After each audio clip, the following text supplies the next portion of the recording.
दा ढड्डा नाना खाली सस्सा सेवा जा जूड़ा जा झंडा।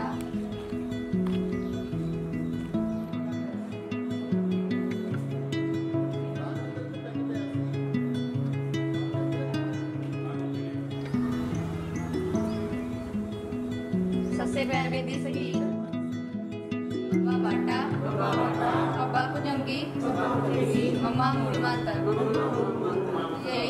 ਹੁਣ ਵੀ ਸਾਈਨ ਕੀਤੇ 2 ਅੱਖਰ ਨਾਲ ਬਹੁਤ ਚੰਗਾ ਕੰਮ ਹੋ ਗਿਆ ਜੀ।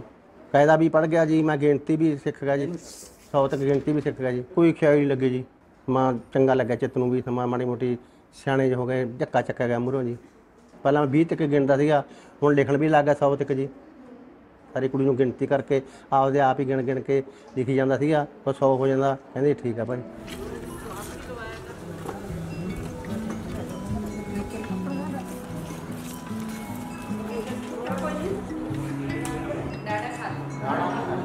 ਸਾਨੂੰ ਤਾਂ ਕਿਸੇ ਲਾਇਆ ਨਹੀਂ ਪਹਿਲਾਂ, ਬਸ ਘਰਾਂ ਦੀਆਂ ਗਰੀਬੀਆਂ ਸੀਗੀਆਂ। ਖੇਤੀਬਾੜੀ 'ਚ ਮਈਆਂ ਚਾਰ ਦੇ ਰਹੇ ਹਾਂ ਛੋਟੇ ਹੁੰਦੇ। ਹੁਣ ਜੀ ਆ ਨਾਂ ਲਿਖਣਾ ਸਿਖਾਉਂਦੇ ਆ ਜੀ ਸਾਨੂੰ ਇੱਥੇ, ਵੀ ਆਪਣਾ ਨਾਂ ਲਿਖਣਾ ਸਿੱਖ ਲਓ।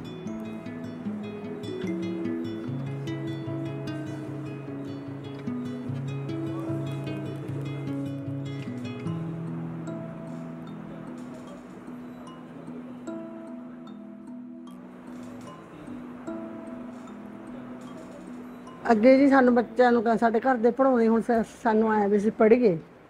ਉੱਪਰੋਂ ਫਿਰ ਵੀ ਸਾਨੂੰ ਜੀ ਕਰਦਾ ਵੀ ਪੜ੍ਹੀ ਜਾਇਆ ਕਰੀਏ, ਬਿਨਾਂ ਨਾਮ ਲਿਖਿਆ ਕਰੀਏ। ਉੱਠਣ ਲਾਉਣ ਦੀ ਕੋਈ ਲੋੜ ਨਹੀਂ ਹੈਗੀ। ਹਾਂ ਵੀ ਸਾਈਨ ਕਰਨੇ ਸੌਖੇ ਆ।